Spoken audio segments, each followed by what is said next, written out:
বাংলাদেশের বুকে যদি একটা বাক্স দেওয়া হয়, বাংলাদেশের ঘরের থেকে এমন মিসাইল বের হবে, এমন বোমা বের হবে, গোটা বাংলাদেশ থেকে, গোটা দুনিয়া থেকে ইসলামের দুশমনকে ধ্বংস করে ফেলবে ইনশাআল্লাহ। আজকে মঞ্চে যারা আছেন, যদি আমরা মুনাফিকি না করি, মঞ্চে যারা আছেন যদি মুনাফিকি না করি, মুখের এবং কাজের কথা যদি একসাথে থাকেন, মুখের সাথে কাজের যদি মিল থাকেন, আমি এই লক্ষ জনতার সামনে কসম করে বলতে পারি, আগামীতে ক্ষমতায় যাবে ইসলাম, ক্ষমতায় যাবে ইসলাম, কোনো সন্দেহ নাই। আগামীতে ক্ষমতায় কে যাবে না না যাবে আমি জানি না, কিন্তু বাংলাদেশের জনগণ কোন দুর্নীতিবাজ, চাঁদাবাজ, দখলবাজ, খুনিদেরকে আর ক্ষমতায় নিবে না। বাংলাদেশের জনগণ রক্ত দিয়েছে, জীবন দিয়েছে বাংলাদেশে চাঁদাবাজি করার জন্য নয়, খুন করার জন্য নয়, দেশকে দখল করার জন্য নয়, দুর্নীতি করার জন্য মানুষ রক্ত দেয়, জীবন দেয়। বাংলাদেশের মানুষ জীবন দিয়েছিল, মানুষ মুক্তি পাবে, শান্তি পাবে। আমার গরিব দুঃখী মেহনত মানুষ ক্ষুধার্ত থাকবে না, বাংলাদেশের একজন মানুষও খোলা আকাশের নিচে থাকবে না, বাংলাদেশের একজন গরিব বস্ত্রহীন থাকবে না, আমার বাংলাদেশের কোনো মানুষ গুম হবে না, খুন হবে না, বাংলাদেশের কোনো ব্যবসায়ীকে চাঁদা দিতে হবে না, বাংলাদেশের প্রত্যেক নাগরিক অধিকার বাস্তবায়ন হবে, তারা শান্তিতে বসবাস করতে পারবে, নির্বিঘ্নে ঘুমাতে পারবে, আমার মা বোনরা ইজ্জত দিয়ে রাস্তায় চলাফেরা করতে পারবে, বাংলাদেশের মসজিদ থাকবে, মাদ্রাসা থাকবে, দাড়ি থাকবে, টুপি থাকবে, দাড়ি পরে কেউ আক্রমণ করতে পারবে না, টুপিকে ছিনিয়ে কেউ নিতে পারবে না, ইসলামের বাইরে কেউ আইন পাস করতে পারবে না। এর জন্য জীবন দিয়েছিল, রক্ত দিয়েছিল। দ্বিতীয়বার দাড়ি টানবে এই দৃশ্য দেখার জন্য মানুষ রক্ত দেয় নাই। মৌলবাদীর বিরুদ্ধে আঙ্গুল তুলবে, মোল্লা বলে গালি দিবে, আজকে টুপি দাড়িওয়ালাদেরকে ক্ষমতায় যেতে দেবে না, এই স্লোগান শোনার জন্য মানুষ রক্ত দেয় নাই। এই দৃশ্য দেখার জন্য বুকের তাজা রক্ত জমিনে ঢেলে দিয়ে মানুষ শাহাদাত বরণ করে নাই, বরং বাংলাদেশের মানুষ শাহাদাত বরণ করেছিল এই জাতিকে মুক্তি দেওয়ার জন্য, কোরআন ও সুন্নাহর আইন বাস্তবায়ন করার জন্য। বাংলাদেশের মানুষ ওই ভারতের গোলামি করার জন্য রক্ত দেয় নাই। বাংলাদেশের মানুষ ভারত আমাদের দেশে কর্তৃত্ব নেতৃত্ব করবে, আমেরিকা আমাদের দেশে কর্তৃত্ব নেতৃত্ব করবে, এর জন্য বাংলাদেশের মানুষ জীবন দেয় না, রক্ত দেয় নাই।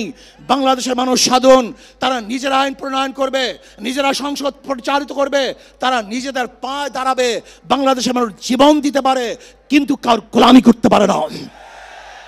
প্রিয় ভাইয়েরা আমার, আমি বিশ্বাস করি আজকে মঞ্চে যারা আছেন,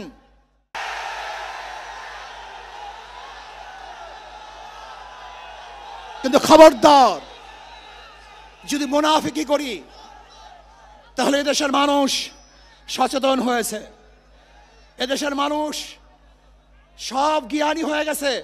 বিশ্বাস করবেন না, একজন রিক্সাওয়ালা, ঠেলাওয়ালা, কুলি মজদুরের বক্তব্য শুনলে আমরা আশ্চর্য হয়ে যাই বাংলাদেশের মানুষ কত সচেতন, তারা কত সচেতন হয়েছে।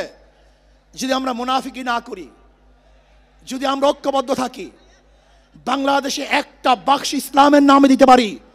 হযরত মাওলানা মুফতি সৈয়দ মোহাম্মদ ফয়জুল করিম শেখে চরমনাই।